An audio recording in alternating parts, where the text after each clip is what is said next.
Next is from Long Grande Wang, and the subject is, should AEW stop boasting about Wembley Stadium?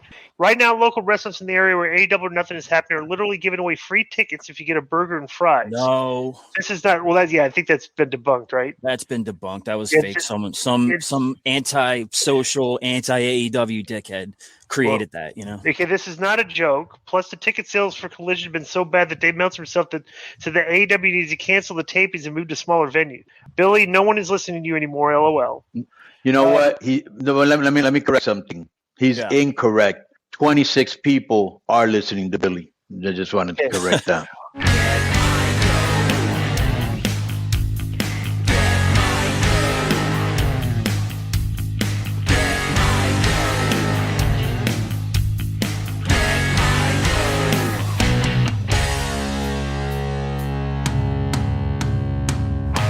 All right, welcome back to Get My Go, episode number 82. I'm here with Joe Feeney from the Creative Control, Keepin It 100, and the Chadster from IB Exclusives. And what else, Chad? Eyes Up Here, Perfectly Rated, Defunct Diamond Conversations, Defunct Triple Threat Podcast, TMPT Empire contributor / founder. I mean, what else do we have in my resume?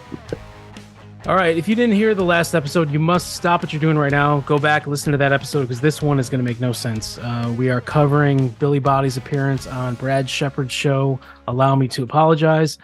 The first part was, about wrestling and, Billy versus Sean Ross Sapp, Billy versus Satin, AEW Wembley, bunch of Mark stuff. Billy's resume. Billy's resume, current WWE shit.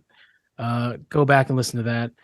And the next few clips, they go hard at a dear friend of ours, a big fan of Get My Go, Conan. This is a show run by idiots for idiots, okay? First of all, these clips are very, very brutal towards the man, and it's just like a bitter ex-girlfriend that just lashes out. If you remember when Billy left, or I don't know what did he get kicked out of the brand, or he left on his own? I think he left on his own. I think it's a combination. I'm not sure really. So when that happened, he went on a Twitter tirade against Vince Russo for like a month. I mean, it was every day just how Russo's a has-been. He never accomplished anything. And then now he's doing the same thing to Conan. Disco gets a couple shots here and there, but it's mainly shots at Conan, and that's on Twitter. This is in audio form, and it's some brutal shit, man. And he attacks, Conan's current medical issues. It's not good. So, Joe, you guys did what Billy described as a hit piece on him, and it was just a YouTube clip, right? Yeah. Explaining why, from Conan's point of view, why Conan and Disco's point of view, why he wasn't on the show anymore. Did this air on the regular podcast? This aired on the regular podcast and on YouTube, and I think really it was just an answer to some of the tweets Billy was doing at that time about leaving the show, because that's before Conan blocked him, and now he's pretty much dead to Conan. He doesn't like anything that Billy says here or says on Twitter, Conan's not aware of, because I don't know, maybe people screenshot and send it to him. I don't go out of my way to do that shit because I know he doesn't care. Yeah. So that's when Billy sees or hears this, which he will. It's falling on deaf ears, man. It's falling on fucking deaf ears. And as a matter of fact, if you wanted to return to the show, which it sounds like you do, which I don't think would happen, but Disco has said like, I'd bring Billy back if he cleaned up his act and stuff. Yeah. So why don't you focus on that and not, make fun of Conan for being sick, and maybe you could return to the show later or something. I don't know, but it's the last thing I want, so who cares? Yeah. The Marty Jannetty of podcasting here, that he just keeps getting chances from people, and I don't get it. Yeah. What does he give anybody? What does he give? He didn't get... For the little bit of stuff he gave you guys, I think he took so much away from you in terms of, like, even for me as somebody who listens to your show on YouTube, once I heard I clicked off. I couldn't listen to it. It didn't matter that it said Conan on blah, blah, blah. That's the beauty of the H-Man and what he does best. But he took away anything. Why he gets so many chances. And same thing with Russo. Russo can be very, very forgiving. Why to this guy? Don't get it. And that's one thing that wasn't brought up on the last show, or I think it's only been said a little bit publicly, but that's a fact too, that so many people on YouTube or in emails would let us know, like, when I hear his voice, I fucking click off the YouTube clip, or I skip the segment on the show or whatever. And it got to the point where YouTube clips could no longer use his name because it was a trick. Husey was tricking people into clicking on it so that they would, if they saw Billy's name, they wouldn't. And it was the same thing with writing show descriptions. I very rarely, after a certain point, put Billy's name in it because all it did was hurt the numbers. And that's something he needs to admit and recognize too, which he never will. It's like you were so despised by the audience that you negatively affected the show and a lot of people's perceptions of it to this day. All right, so they basically play like 5 minutes of that Keepin' It 100 clip, and then Billy will give his response to that. But Joe, you had a point about this first? Yeah, it's just unfortunate that week, and I knew that Husey would clip that and it would do well because people love that drama, that's the week that Conan's dog ate his headset. So I was like, this sounds like shit. Damn it. I know this is going to, and it did. Billy and I think I saw a supporter or two will point at that and go, this is proof that Billy draws numbers for the show. Well, no, it's proof that drama draws numbers for the show, but it's also proof that people were so excited to see why Billy isn't on K100 anymore that they listened, and if you look at the comments in there, it's nothing but people saying they're glad he's gone and that they warned everybody and all, everybody warned them rather and all that. So his narcissistic personality disorder, I don't know, I didn't look it up, but his self-perception as to his value to certain things and how people feel about him is a little bit askew. Okay, that he suffers from narcissistic personality disorder. 100%. Wow. Yeah, I heard it. It was a hit. It was a hit piece. It was perfect. Like there's a lot more to it. And I told you this privately, Billy, but I feel like Keepin' It 100, that crew did not appreciate the value you added to the show. You have the other clip where he denies knowing who you are. He does the whole. Oh yeah. In that clip, he's clearly said that he's pissed off that I've stated this information that I got from Brad, that Brad reported, and I was tweeting about it, not reporting it, but tweeting about it because it was already been reported anyway. Mm-hmm. And he was like, "Oh, why are you tweeting about this? Why are you tweeting about that? Where have you got this from?" And I said, "Brad Shepard," and he knew exactly who Brad Shepard was. Yeah. So now this is something very strange. If you listen to this entire episode, Brad's show, they bring this up like 5 different times that Conan pretends he doesn't know who Brad Shepard was, right? And it's like it offended like both of them for some reason. Now, Joe, you know Conan, you've known him for 6-7 years, whatever. He's probably heard the name Brad Shepard a few times, but connecting the dots, a face to a name or recognizing who did what, I'm sure he can't do that. He's not doing it for an effect, right? No. I'm sure that Billy told him, I heard this from Brad Shepard, and Conan went, who? Because I've heard the story. Ooh. I'm sure Conan's heard Brad's name a dozen times or 20 or whatever the fuck throughout the years. That doesn't mean he retains it at all. If it's not something that's important to him, he's not going to retain the information.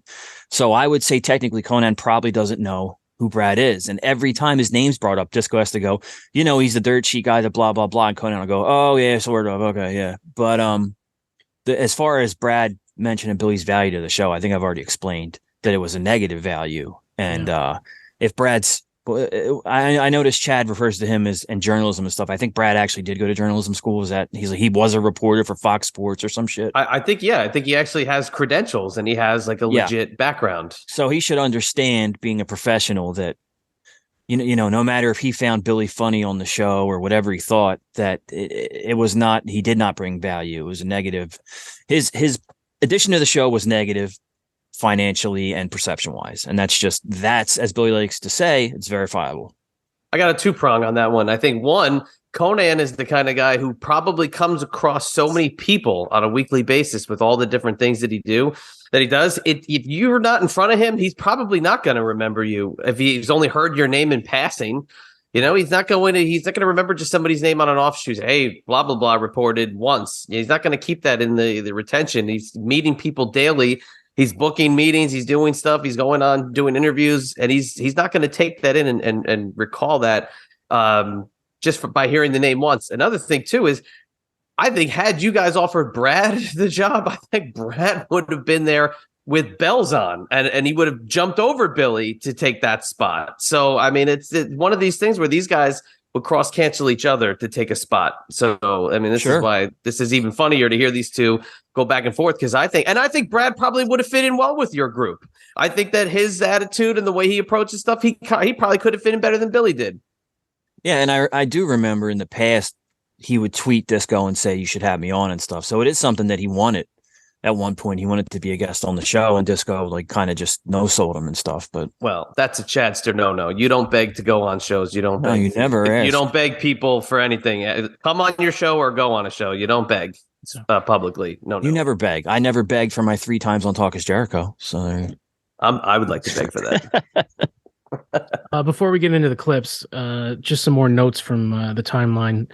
At the 2-hour mark, Billy goes into his net worth, which, as we all know, it's 7 figures because, he asked for. The website says it, right? Yeah, the website. Google said it. So, yeah. Okay.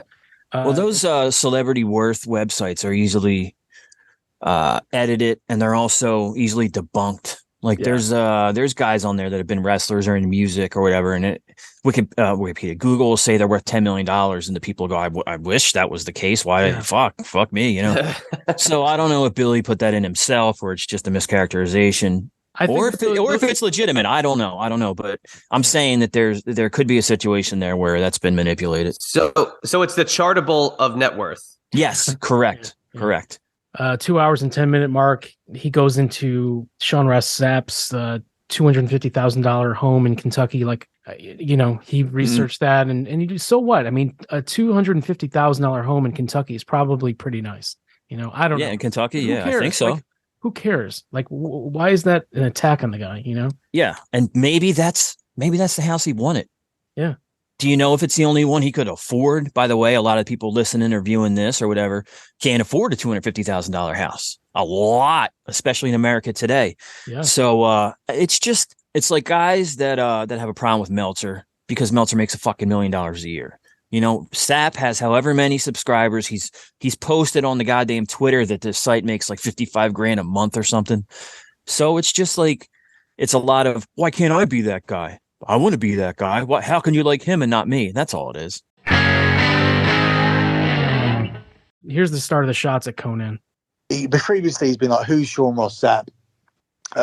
Who's Brad Shepherd? He does his whole thing. It's all an act. His act is, I'm cool. I'm Conan. I'm fucking Wolfpack. I was in the Wolfpack. Like, apparently, like, that's real life. And he carries it over to his podcasting, and he's like, yeah, I'm cool. I roll out of bed. I smoke a joint. I do my podcast. No, dude, you roll out of bed, you go and have dialysis. And then you tell everybody that we have to do our podcast around your dialysis. So that's the real fucking Conan. This Conan does fucking sit there. He knows all the dirt sheets are. He knows what everybody's reported. He knows what people's opinions are of everybody. He knows who Brad Shepherd is. He knows who Sean Ross Sapp is. He knows who Billi Bhatti is. He can pretend he didn't know who I was before Disco invited me onto the show, but he did. And this whole like cool shtick is that. It's a shtick. The whole rebel thing is not real either, to the point where if you have a podcast and you decide that you need to take someone off your podcast because you could potentially go and work for the WWE, that is disingenuous, which is exactly what Conan is. He doesn't have a fucking genuine bone in his fucking body. Like, the guy is carny as fuck. I don't have as much problem with Glenn because Glenn obviously is the middleman who has to deal with all this shit. But the fact is that to set the record straight, the message that I always got from these people is that, hey, Conan doesn't want you on the show for a bit until you like sort out your conduct on Twitter. Wow, that's one hell of a start. Let me get my thoughts together here. Go ahead, Chad. Whatever. Brother Martin always said that we're just characters, right? when we're on podcasts. So I mean that could be one thing that K-Dog's going for is it's just a character. But I mean, couldn't we say then Billy's just playing a character? Maybe Billy's not really a renegade, and really Billy's just an insecure guy who's putting up a facade to kind of make himself feel better about his daily life. Yeah, it's baffling that someone who says they're in wrestling news is shocked that a wrestler might be portraying a character on air. In no way does K100 have a byline that says, this is Carlos Espada and Glenn Gilberti. It's Conan and Disco. Is Is everybody's opinions their own? Yes. Does everybody act like themselves? Yes. Does Disco say things on purpose to start some discourse or whatever? Yes. Same with Conan, but that doesn't mean they're being disingenuous. Conan didn't know who Billy was, and that's a fact. Disco did bring him on, and everyone in the audience knows that Conan has health problems and he needs a kidney transplant. So bombshelling it that he goes to dialysis instead of smoking a joint. Anyway, who says you can't wake up, smoke a joint, and then go to dialysis? Then nobody says that anyway. So fuck it. And it's so disgusting and scummy to fucking go after somebody's health that gave you an opportunity, that got you tickets, that hooked you up with Ray. Like, come on, man. Like, I don't know what he's thinking. And I said that on K100 before. Like, I just don't understand. And this is another one of those things. I don't understand his fucking viewpoint. I don't understand what he thinks this is going to accomplish. It makes him feel better. Like, you could have diabetes in 5 years, dickhead. You know, like, fuck off. So it's so dumb. Yeah, Conan's come to hell and back and survived every single time. I mean, it's kicked out at 2, all the cliches you want to put it. So however he wants to live his life is what he wants to do. But I mean, how could you ever call that out just because he claimed he didn't remember somebody or he didn't know who somebody was? I mean, that's a little harsh and maybe going a little bit too extreme to one side. I mean, like, that's where the human side of things doesn't really play into a lot of these guys who podcast, or it's the social media thing. It's isn't that the definition of a troll? It's exactly what he is. He just has a microphone, or excuse me, not a microphone. It's a laptop he's yelling into. Yeah. And as far as trying to expose Conan's character, you know, I would go back and listen to Eddie Guerrero's opinion of Conan, or listen to Ray, who's worked with him for fucking 30 years, and he's helped Ray have a major career. Chris Jericho, Raven, Disco, guys that are close to Conan would probably have a better opinion of a guy that just barely dealt with him for 40 minutes a week for a year. And for a personal Conan story about his character and all that, when we early on started, it wasn't even a negotiation. I was happy to be on the show. And he was like, what do you usually get for ads? And I gave him the percentage, and he told me to up it. He told me to take more money. The carny, right? The scumbag told me, no, I think you should pay yourself more. So what does that tell you about the guy? You know, is that the guy, or is the guy Billy's describing the real guy? Come on. 2 months ago, he was calling me and asking me if I could send him free betting tips, because he needed to buy his wife a gift, and he was saving up to buy her a car. But this is a guy who's worked at the peak of the Attitude Era, the peak of the Monday Night Wars, and also still works as a booker for AAA and has been, you know, a big star in Mexico. But for some reason, he didn't save up his money. And for some reason, fans need to save up his medical bills. And for some reason, he does a podcast where he needs to stay on the right side of certain people and can't say everything he says, even though he pretends to be a rebel. And he needs my betting picks for free instead of Disco, who pays $125 a month. Conan wants them for free so he can buy his wife a new car. That's not a successful person. That's a fraud. And that's not a rebel, because that's somebody who needs to cater his content to appease the WWE so he can have one last run to get a job. But hey, if you call me up and say, I might need you to be off the show for a little while because I want to get a job there. And why do you need me off the show? Because Sean Ross Sapp has direct contact to the WWE, because Ryan Satin has direct contact to the WWE. And you know that I had a face-to-face confrontation with Ryan Satin because I said it's Disco, and Disco obviously told Conan. And off the back of that confrontation with Ryan Satin, suddenly I get the information that Conan doesn't want me off the show for a bit. The talk about Billy not being on the show started way before that. There was a lot of reasons. And frankly, you know, Conan was just sick of the guy, you know, and sick of the negative attention that he drew and the way he reported about certain people. And is that because Conan was friends with the people, or because Conan looked at him as a business contact? No, it's because the stuff was untrue and needlessly salacious and whatever. Go ahead, somebody else. I got to. He's just oblivious. I mean, that's basically what it is. I mean, as somebody who could be on the outside looking in, and you just saw the interactions between just the fan base and Billy, you'd see that he'd be on the heels of being on the way out. If the fans revolted enough to Conan, he'd be on the way out. But just the stuff that was all public, and yeah, again, maybe the Ryan Satin thing was in his mind the straw that broke the camel's back or whatever. You did with a guy who's connected to Fox Sports. or in WWE. That was the wrong guy. You shouldn't have tried to confront him in a public setting. That was a bad look, Billy.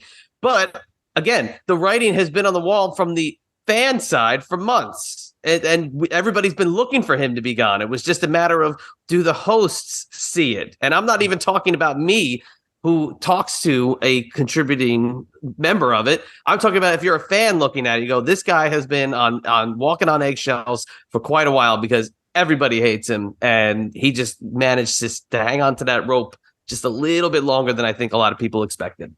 Yeah, and for him to create a conspiracy theory that has something to do with WWE, no, I mean, not at all. Like, Conan did the goddamn main event of the WWE Hall of Fame while Billy was still on the show. Granted, he was gone shortly thereafter, but it has nothing to do with Conan wanting to stay on anybody's good side. Conan does not care about that. He books for AAA. He has, obviously, within a 10-day period, he appeared on AEW on the YouTube with, I think, Pentagon, and then he was the fucking main event of the Hall of Fame 7 to 10 days later.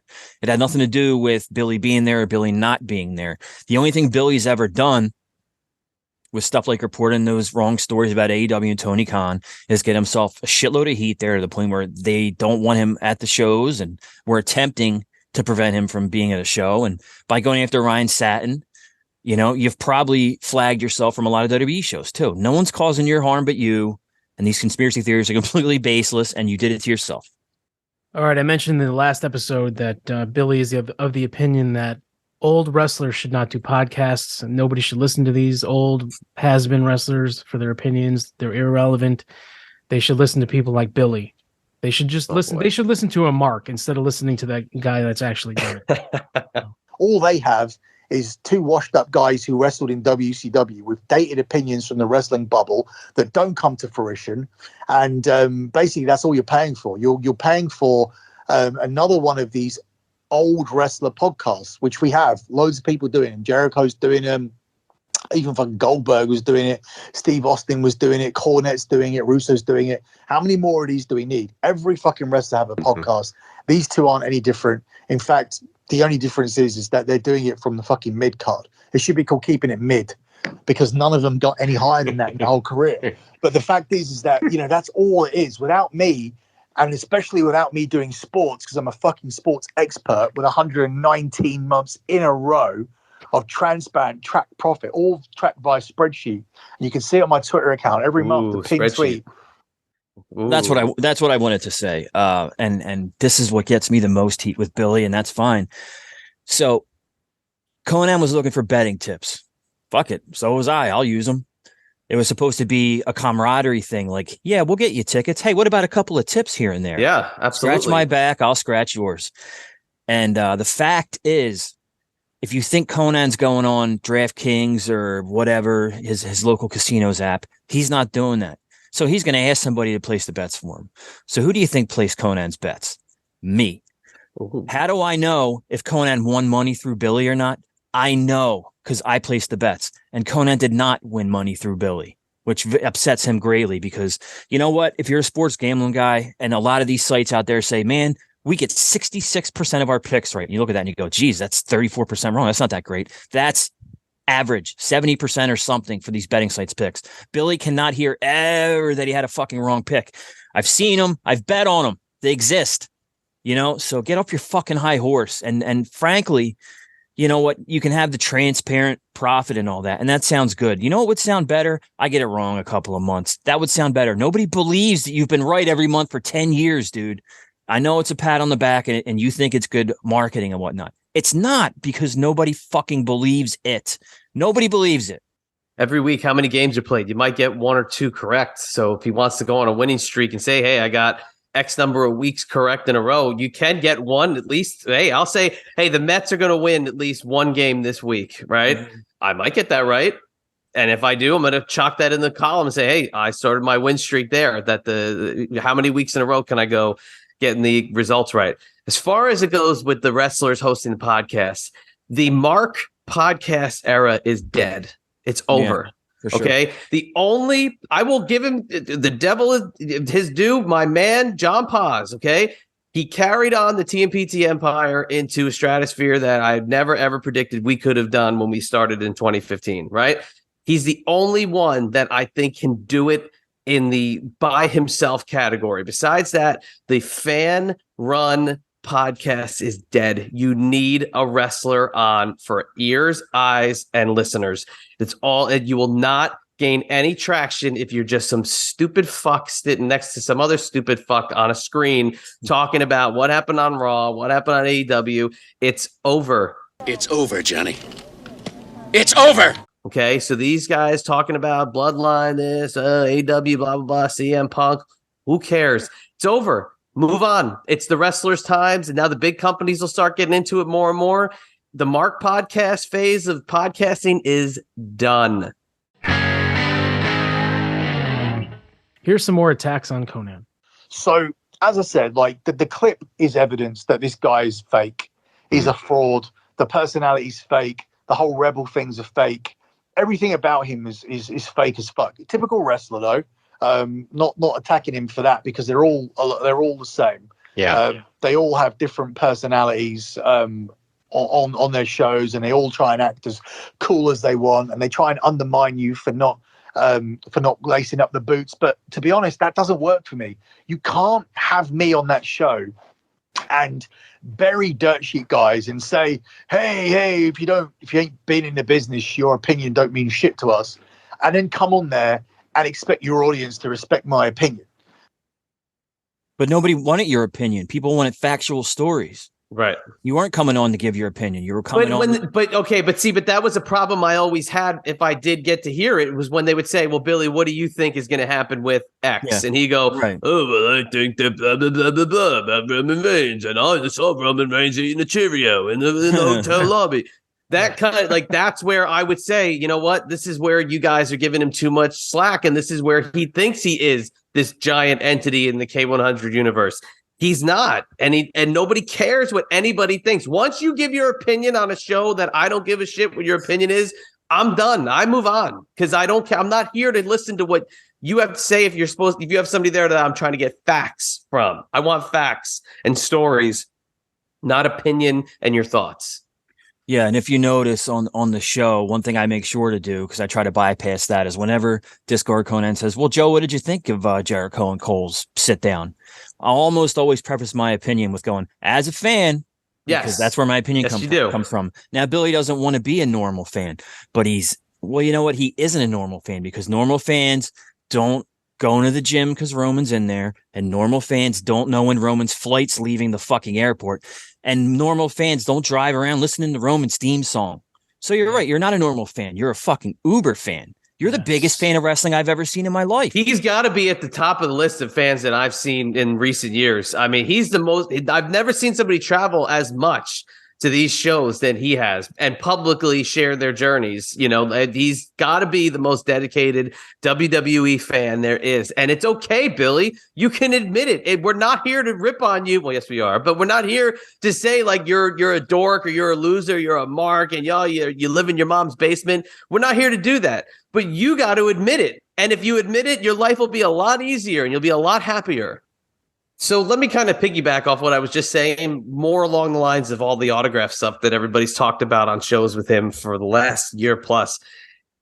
I've been around the autograph industry since I was a kid. I obviously, if everybody knows me, you know, I own my little autograph entity. I do signings with the guys. You know, I've been getting them work consistently for the last 6-7 years, like actively working with the wrestlers to get them bookings at card shows, conventions, meet and greets, you know, grand openings, all that kind of stuff. Hey, it's your old buddy, the Chad Surf, with a special announcement about my company, IB Exclusives.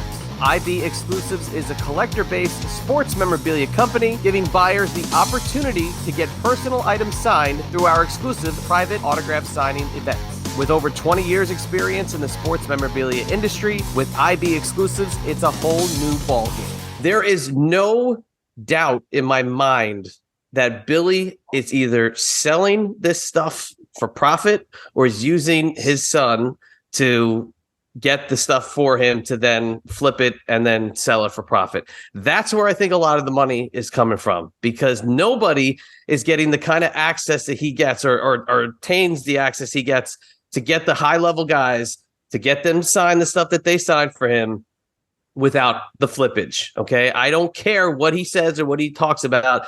There was a clip that they showed of his son getting some soccer autographs, or football, as they say overseas. And the way it was set up, those are, we call them the hounds, okay? Those are autograph hounds. They sit there and they scout out the locations. They go looking in the airports. They go to the hotels. They go to the stadiums before the games. They hang out at the clubhouse gates. They go out there by the baggage claim. There was somebody, Chad, real quick. Sorry to interrupt. There was somebody that said he was in the hotel bar after WrestleMania, just nagging people and stuff like that. And as I'm sure you know, being in the business, there's a fucking time and a place. Yeah. Like, I don't know. I've been in the bar like that, and I've never bothered anyone for anything like that. You know, it's just, you don't do it. There's a difference too, Joe. You got to look at a couple things. If you want to get a wrestler's autograph and you're at a WrestleMania weekend or something, maybe you got a program. Hey, oh my God, Roman Reigns. If you're planning it, Roman Reigns, can you sign my WrestleMania program? Sure, buddy. Here you go. Blah, blah, blah. Move on. When you've got your figure ready, your Funko Pop here, and your paint pen charged, that's all deliberate. That's all planned, because that is an industry. And look, I'm not going to knock it, because obviously I make my money based off of my autograph sales. But you know what? I pay the guys to work for me when we do these things. Okay. I go out of my way to make contacts. I go out of my way to kind of work my way in the industry and navigate through the sharks. And it's a tough business. But when you take the easy way out of it just to make the quick buck, you're going to step on a couple of, pieces of glass, but you got to admit it. Okay. And when you hide behind, oh no, this is for my boy. No, it's not. Okay. You got an eBay store. You've got some sort of secondary market. We're going to find it. And when we do, it's going to get out there. I'm just saying it right now, because there's no doubt in my mind that you're selling it on the secondary market. And dude, did you see when he met Cena like a month ago in England? Yeah, like on the street or something. Yeah, he tweets that it was prearranged, like someone set it up. I'm like, okay, you can see in the reflection in the glass, like there's other people waiting on the street to meet him. You could tell like they found out where he was at some restaurant or something in England. They jumped in the Porsche and grab the Funko Pop, and there's Facebook groups for it. Mike, you know this. There's Facebook groups. There's Discord groups now where they organize these kinds of things and say, hey, this is where you got to be, so-and-so's filming here, or there's some sort of gala that this number of people are going to be at. And they go and they are called hounds. They're autograph hounds, and they swarm. And this is where this WWE edict has come down over the last couple of months that everybody's been reporting about, is that they're swarming these guys and overwhelming them with these things that it's unfair to the public that now at conventions are paying $150, $200, $250, and business deals that WWE has set up with other entities where they have an agreement for, obviously a business relationship for money to be charged. So just admit that you're selling it, and everybody will get off your back about it. It's not a bad industry to be in, my friend. I should know it very well. So just admit it. Yeah. All right, this next clip is more about how Joe and Keep It 100 turn the audience against Billy. And try to pretend that I hate Cody Rhodes. And then when Cody Rhodes loses, like I said he would for months, they don't even have the fucking balls to bring me in for one show after WrestleMania to sit there and eat the shit that you need to eat because your guy that didn't lace up the boots, that is not as entitled to his opinion as you, has embarrassed you by staying consistent with his opinion for 2 months to say Cody's not winning, Cody's not winning, Cody's not winning. And you sat there and buried me and turned your audience against me. And you don't have the fucking guts, because you're cowards, to have me on and say, yeah, Cody lost. You were right. We were wrong. We understand that we undermined you for not lacing up the boots, and we're the fucking big egotistical wrestlers that undermined you, and we have to eat shit, and we can't eat that shit for one show because we're absolute egotistical cowards, and we can't have you on for one show. Take the break after the show, but let me come on and turn around. Here's how you handle it. You call me up and say I might be able to work with a WWE. Again, Conan answered a mailbag question, and always said, they asked him, would you appear with LAX? And all Conan, or not LAX, the LWO.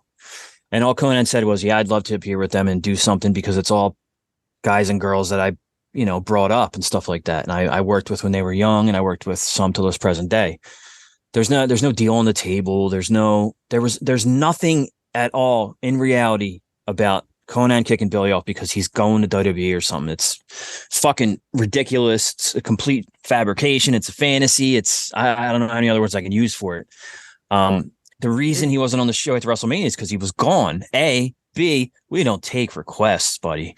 And C, like, you never, this is like, again, he's framing it a different way. He never said, my sources say Cody Rhodes will not win. He said, I don't think Cody Rhodes should win.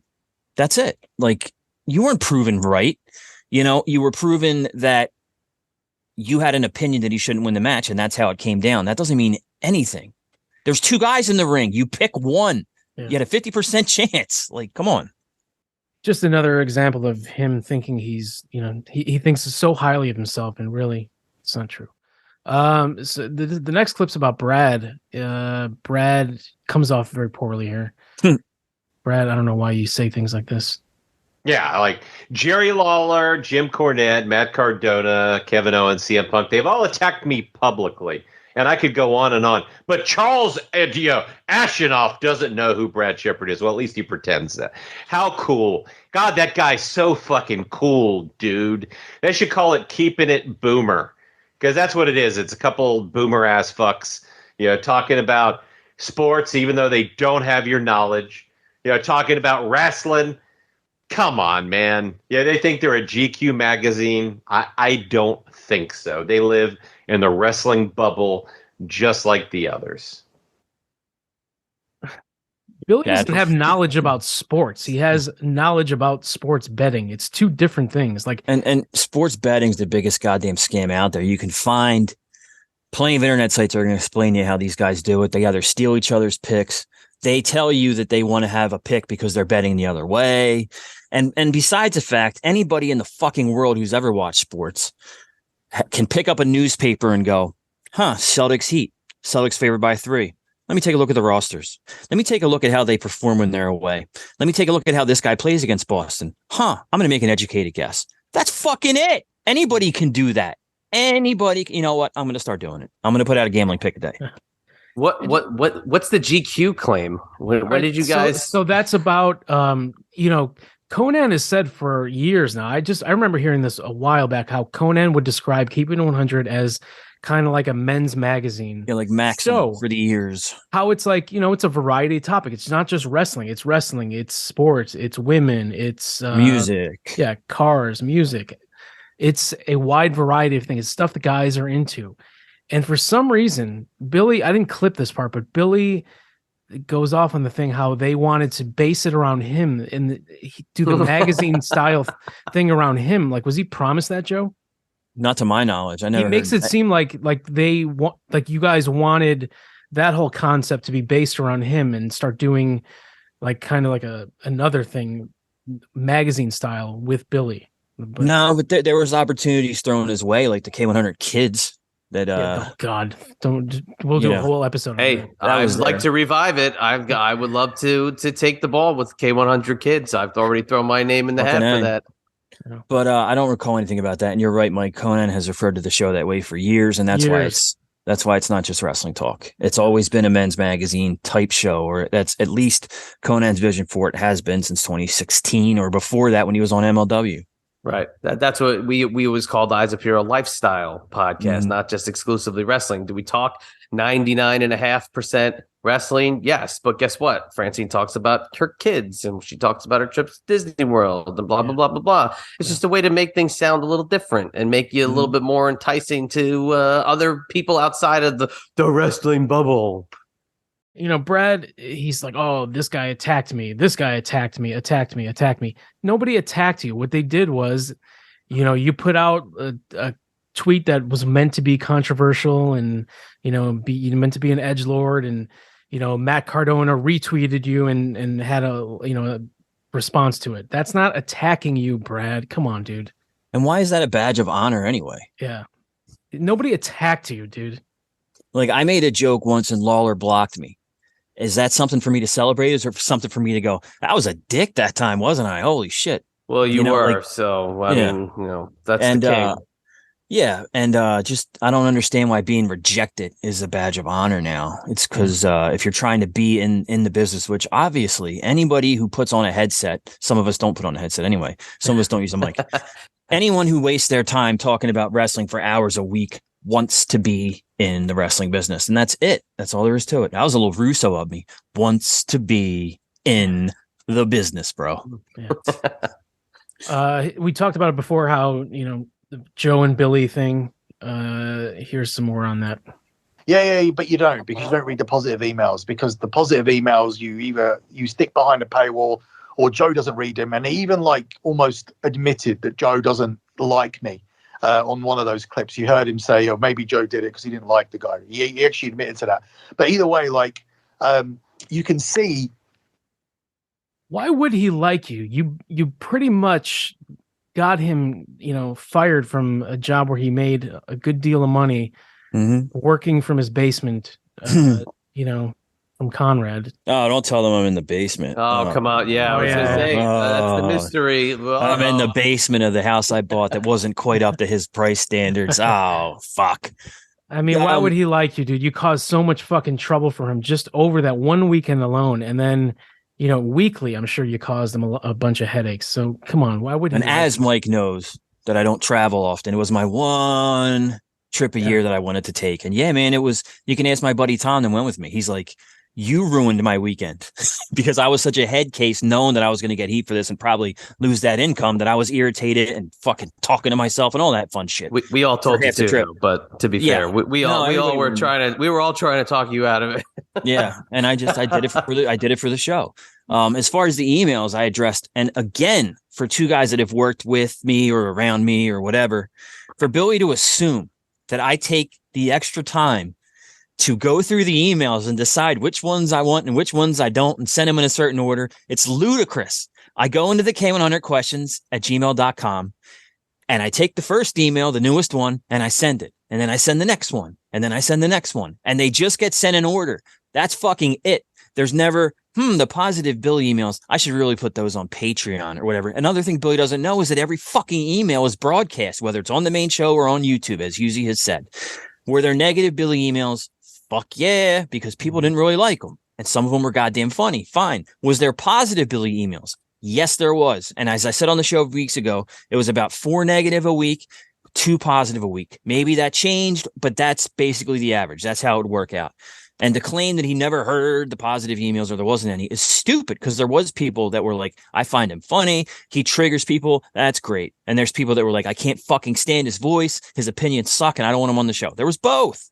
That's what happens when you're on a public platform. He's been in public eye, as he says, for 15, 18 years, whatever the fuck it is. So no, he should learn to handle it better is what I meant there. But no, I never did that. I never went against him purposely, even though, as Mike said, I could have had a motive. Sure, I had a motive, but I still didn't do it, because call me crazy, but as someone that's been around for 6 years, I try to believe the show has some sort of integrity. And part of that integrity is if you say it about the show, we'll read it. And that's what we've always done. Did 2 positive emails is because he didn't have any more time during the week to. Yeah, there wasn't any more burners. Yeah. All right, here's one more clip, one more shot at Conan. I don't trust him. I've heard bad things about him, and you shouldn't be quoting him. That was the lecture I got. I got a full lecture about why I should not be quoting Brad Shepard. And suddenly, this fucking idiot pretends he doesn't know who you are, which completely exposes who he is. As I said, behind closed doors, I tell you guys, the guy's fake as fuck. Everything he does is an act. He's trying to get the job back with WWE. He's desperate for money. He's desperate for his podcast money. He wanted free betting picks, which even Disco can afford to pay for with his strip club wage. He wanted free betting picks to buy his wife a car. It's just, like I said, typical wrestler, just typical old wrestler, typical fake. Everything you see is just bullshit. The guy is everything that we've outlined here on the show. So yeah, I think that's all we have to say about him. Gee, I guess if you knew that he's just a typical old wrestler, then that meant you could have telegraphed it a mile away. Him for? Because I mean, Joe, you and I, we worked around our fair share of guys. I think you can tell from the first conversation whether or not they're trying to work you and whether or not they're going to try to take advantage of you. And you walk away and you say, you know what? It's not worth the headache. Am I right or wrong? You're absolutely right. And it's not like I'm on K100 as some sort of favor. Am I on K100 because I found ways to make the show money? 100%. Does that mean I'm getting worked by Conan and Disco to make? No, because I would still do the same things I did for the show, whether or not I had any airtime. I'm not a mark for airtime. I don't give a fuck. But for him, like, Conan is not broke. Does everybody need to earn a living? Yeah, sure. Conan's not broke. He's got a nice fucking house. He has AAA money. He represents a ton of the luchadors and stuff like that. He gets his percentage from that. He gets podcast money. He gets autograph money. He gets whatever. I'm sure he's fucking fine. Is he getting up there in years and maybe worried about a nest egg? Fuck yeah. Who wouldn't be worried about a nest egg? You know what I mean? And it's ludicrous to count other people's money anyway. And but that's what Billy does publicly a lot. And he's so stuck on this "he didn't know who you were" thing. Dude, there's so much of the show that I didn't clip. Dude, they go off on that for 10 minutes. Just I said it earlier. I said it earlier. Has Conan heard his name? Probably. Did he retain it? No. He didn't retain it because he never talked to the guy. He's never met the guy. He doesn't know the guy. There's people that Conan has spoken with for 90 minutes on a Patreon roundtable that have shared part of their life stories with him. They'll come on the next time and he'll go, "How long have you been a patron for?" And it's not intentional. Yeah. It's not fucking intentional. So that's where they get the Ralph Wiggum thing where they, there's a great portion of the show. Well, not great as in, great content, but a huge portion of the show where they go into the recent thing with Bin Hameen. Billy and Bin Hameen kind of went back and forth. Tune into the Russo brand shows if you want to hear all about that. But Brad then goes into the origin story of his battles with Bin Hameen and how he was on the Hameen network, and it just sounds like a lot of whining, and it's not very interesting. And that part I definitely fast forwarded through. So if you want to go hear that, be my guest. Did you put it on triple speed? You sound like chipmunks. If there was a triple speed, I would have definitely used it. But so that ludicrous speed. Yeah. Comb the desert. Yeah. All right. Here's the wrap up. Here's the ending. So if you want to hear more from me and Brad, then yeah, let us know, and then we'll seriously look into doing it. For sure. Billy, it's been a pleasure. I appreciate your flexibility. I know in the UK you're staying up late to do this, so I just wanted to publicly thank you for that. I appreciate you. You've been gracious, a good guest, and I think we've given him something to talk about. I say just give him hell. I say just give him hell. Is that your edit or his edit? That's his song. That's me fading it down. But oof, man, I mean, but first of all, we even didn't say when the show started. I mean, it was like a hard in, and it was like a hard out. But I gotta say again, I give Brad all the credit in the world for what he's done, and had he just been able to disconnect himself from a lot of this bullshit, I think that he could have himself a real great niche audience and grow a large, segment of the wrestling internet world, someplace away from all the woke SJW dirt sheet guys. But you choose to get in bed with a, what do you call this? A snake or a snake in the grass, mate. Snake in the grass, right? Exactly. Then unfortunately, you get the blowback, and I just think it's unfortunate because again, there's elements that are good, but it just get brought down. I mean, it's a shame. Yeah. And to wrap up from my point of view, the thing I've always said about Billy that I don't understand is, and we talked about it on the show once because I said to Disco, I'm like, who taught him marketing exactly or public relations? Because he obviously wants people to sign up for his wrestling Patreon. He obviously wants people to sign up for his lock betting Patreon, but you don't attract customers by calling them fucking losers all the time. Yeah. That is lunacy. Like, I've established relationships with a lot of K100 listeners, and that's to me, I'm not saying that I'm fake and that I only talk to you because you're a listener, but that's part of it too. People want to feel involved. So I'm in the Discord talking to people. I'm in the YouTube talking to people constantly. That's part of what you got to do. Disco does it on Twitter. Conan doesn't give a fuck, but that's him. That's fine. He's the star. He doesn't he's have the fucking to. star again, and that's Don't say Conan doesn't give a fuck. He takes the time to DM people privately, and that's ask true. them. He does. Have you heard my podcast? Yeah, that's true. That's true. Yeah. That's a good point. I don't understand if he ever thinks, and I don't care. All right, fine. Wrestling's 5%. Be a dick to the wrestling audience. But why are you being an asshole on your Twitter that you said would never be involved in shit like this, which is your only Twitter left, which is supposed to be only for sports gambling and tips and tricks and news and all that. Now that Twitter is associated with, you, and that's bad. That's a bad thing. Yeah, I mean the Twitter is lock betting, and then it's it's not 5%, it's 95% about wrestling and wrestling marks and transgenders and woke and crosses in the audience. Ha ha ha. Like, I don't know anything. I will admit, I don't know anything about the sports betting industry. I know nothing about it. He could be the best at it. I don't know.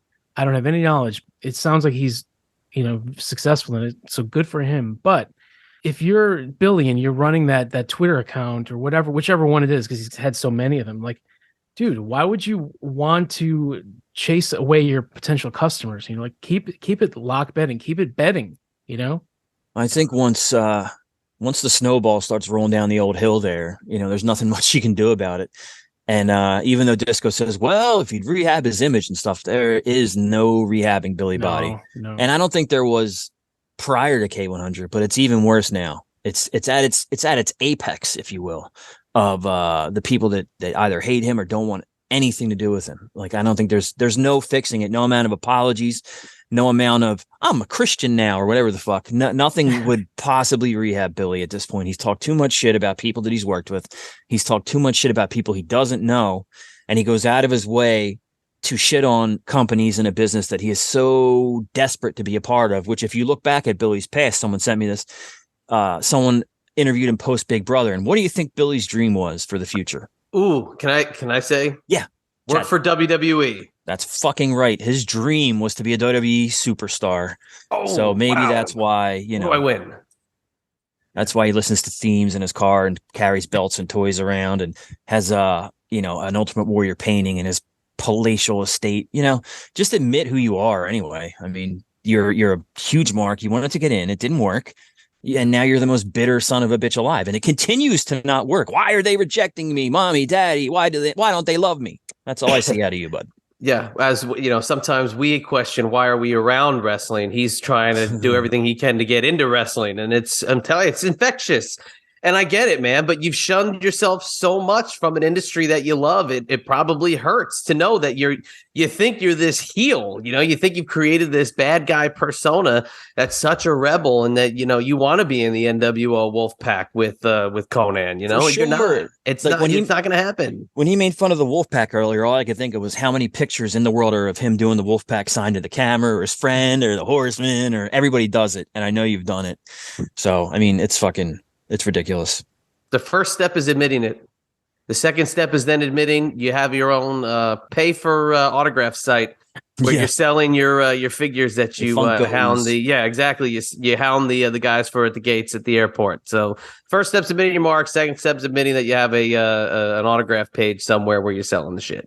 Yep. It's funny. A wrestler told me lately. I was like, and actually, someone emailed this question last week, and they were like, "What do you hope to get out of this? What do you want to do after K100, something like that?" And I've told you guys too. I have no idea. I wish I had a plan. I don't. And so I was saying to the wrestler the same kind of thing, like, yeah, this show, who knows what's going to happen if it could end. Conan doesn't want to do it anymore. I don't know. Show ends. I don't know what I'm doing next. Really, I don't have a plan, because he was like, "Would you want to stay around wrestling?" I'm like, "Not really, because I don't want to do a show about wrestling. I don't watch it as much as I did at all." Nope. And this guy, he's still an active wrestler, was like, "Oh, you're not getting out.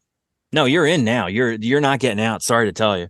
And I think that's funny, because there's people that so desperately want to be in that they pretend they hate it. Joe, how many times have we had that conversation, you and I? I mean, where I'm like, I think I'm done with the wrestling podcast. I'm done. I got to walk away. I can't do this anymore. And then I'm calling next time, be like, "Hey, look, I got an idea for a show that I think is going to be really good, and I think we could do this and that." And it opens up doors, man. I mean, it's just, you never know where it's going to take you, but he's closed so many doors. And not only closed doors, He's like put the bricks up, cemented them, then put like the iron wall in front of it. I mean, it's just unfortunate to see. But when you love something so much, I've given this advice to so many people lately. Let it go, baby. When you love something so much that it consumes your life and you start to either hate it, you got to walk away. Yeah. Okay. You can't love something or you can't hate something you love. And Joe, I've told this to so many people. Mike, I've told this to so many people lately. It's almost become sick that people feel this way, whether it's podcasting, job, industry related. If it's something that you feel so passionate about, but you've got such ill feelings towards, you got to learn to walk away. Yeah. And it's like, it took me a long time to even start getting involved. I mean, I know I've probably said this on one of these before, but like back in the day when I used to go to arena shows, it never occurred to me to step over the guardrail. I just wasn't that guy. I was a fan. Fine. So, and the reason I'm saying that is because Billy can claim he doesn't care about wrestling all he wants, but how much do you care about something and want to be involved in something so badly that you fucking sneak in the locker room 3 times, get thrown out every time? I mean, how embarrassing is that? That even after the first time you try to do it again, you want to be in there so bad. You got to be accepted in the locker room. I remember I was back there and I had a pass, but I was kind of thinking like, maybe I really shouldn't be back here. You know what happened if they told me we won't want you back here? I wouldn't pull a bitch card. But I work for Conrad and whatever. Right. Oh, okay. I'm not. All right. That's fine. It wasn't a big deal to me. It was cool. That's my whole involvement with wrestling is it's cool. I'm not that crazy about it anymore. I'm more about establishing personal relationships. And fucking, I just like hanging out too. So if there's an AEW show in town, I'm going to be like, yeah, who's getting a drink? Like, that's all I really want to do. I'm not obsessed with being in the locker room or being anything really. Like I said earlier, I wouldn't care if I was on the air with Conan and Disco or not. I like it, but it's not, being a persona and a part of the industry isn't like my main driving goal. And if that's your main driving goal, what are you ruining it so much for? Like he does to himself with the self-sabotage. All right, well, that's a wrap on this episode. We finally did Billi Bhatti. I hope you're all happy. You guys have been after us for a while, probably a year now. Like, oh, you guys got to do Billy. Yeah. Get ready for the blowback. I'm sure. We're all going to get hit with the flamethrower. It's the start of the anthology, though. I said, we've done seasons on certain subjects, but this is like the Beatles anthology. It's going to be hours upon hours upon hours. Dude, there could be an entire season of just Billy stuff. Like, yeah, I'm sure he's gonna attack us, and I'm sure I'm gonna be called bald loser. One time he tweeted me and he said I was weak-eyed because I have glasses. I'm like, you're on Keepin It 100 with 3 guys that wear glasses during the show. And I wear these because I need a gimmick or something. Which do I wear them to be funny now? Yeah, I don't give a fuck. But did I originally wear them because I had a corneal ulcer? Yeah. Now I just keep them on because it's irritating, and I find that funny, especially because they're shitty looking. But it'll be Joe's a depressive. He's depressed, and they make fun of him, and I'm like, ooh, you're really pulling back the curtain on that one. I've never ever admitted to depression or had to take a week off a show and if one thing I won't stand for, it's Conan and Disco making fun of me. God damn it. Like, I didn't know that. Like, come on, man. So he took a shot at me for wearing glasses, but dude, he wears blue contact lenses. Who won?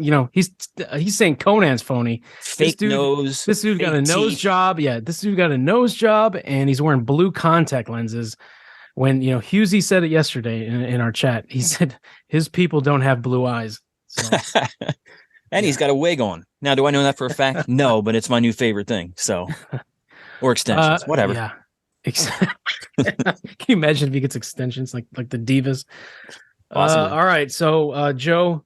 Yeah, K100 all week long. Spreaker, Spotify, Apple Podcasts, Raven Effect on Mondays. I'm on social media at JFFeeney3RD. K100's all over the place at K100 Conan. And check out ProWrestlingTees.com/CC with Joe Feeney. Get your Addicted to the Blade shirt. Get your MWO shirts. That's passe now. That was funny for like a month, but still buy them. Or get your nice beer and wrestling shirt. Get yourself something. But go to Mike's store for sure, because Mike's the one that puts the show together and everything like that. And if you want to get the shirt that Chad's wearing, the bottom right shirt. I didn't see it. Chad's favorite episode of any podcast ever. Which episode is that? 63 or something? 64? Don't remember the number, but it's up there. Listen to it whenever it was being talked about a month ago. Listen to it again. It still holds up. Laughing the same parts. It's pretty damn funny. But go to Mike's store, pick up a bottom right shirt, go back in the archive here on Get My Go, listen to every episode, go back to the beginning and see how this show has grown. And at Chatty and B on Twitter, Eyes Up Here on YouTube, Perfectly Right on YouTube, and go to It's Usually Low on YouTube, as well as on Creative Control. I think, is he on Creative Control or is he just on the right? Yeah, he is. Yeah, he put out a couple episodes recently. Yeah, the latest episode with yours truly doing a top 5 on Paul McCartney post Beatles, and it's a damn good episode if I do say so myself. So go support Husey and all the podcasts under the It's Husey Hello and Husey Entertainment umbrella. That reminds me, I see the timer, but I just wanted to say another thing to add real quick. Billy has said publicly also that it's a goddamn fucking embarrassment that Husey links his podcast on the K100 YouTube. Well, he runs the YouTube. Don't you think he should be allowed to promote his stuff? Weren't you allowed to promote your stuff on the show? What's the difference? What's the fucking difference? Some people might find Husey's show embarrassing. I don't know. But some people might find your shit embarrassing too, and you were both given the opportunity, except one of you still has it. Husey's got a bigger reach when he does pop-ins on other shows than he does. So, also check out the Aussie guy. He renamed his show. It's not Mallertown anymore. It's now called the United States of Australia. It's still the same funny stuff. So check him out. And if you want to hear more Billy episodes, let us know, because there are certainly a lot to choose from. One of the episodes I heard a couple weeks ago, I think it was a solo podcast he did, where he talks about like he can't be racist because he has black men tattooed on his arm. Like, I gotta find that episode. But that'd be a good one to do. But follow me. For Dean, like you said, I know we're running out. I've been meaning to, and we've talked a little bit about it, contact and hook up with Dean about podcast stuff in the future. I will do it, Dean. I haven't forgotten you, just in case I forget to tell you. And there's something changing with Creative Control Network coming up where I might be doing something different. There's a couple of wrestlers waiting in the wings as well, so you're not alone to hear from me, Dean. So once I put these things in action, we'll be talking. Follow me on Twitter at Mike Durband, Instagram at Mike_Durband_show, at Get My Go Show on Twitter. And if you're not subscribed to the YouTube channel, subscribe. I know this is an audio only episode. I know people are going to complain about that, but listen, I don't have the time to do video at this point. It takes me 10 times longer to do a video episode than to do audio. So sorry, but we're reviewing an audio episode, so I don't see the point of us being on video and then me putting in all this time on the graphics for, just to listen to something. Some things do need video. Like if we're doing Juan Unda's highlight reel, that needs to be on video, right? Or Fig Life. Yes, Fig Life. Check us out on YouTube and all the streaming platforms, whatever.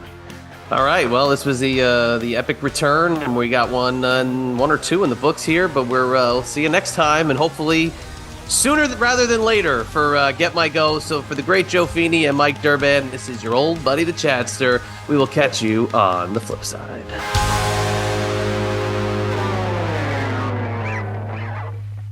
Now you better keep calling me the great Joe Feeney and never refer to me as JoJo from Philly Town. All right.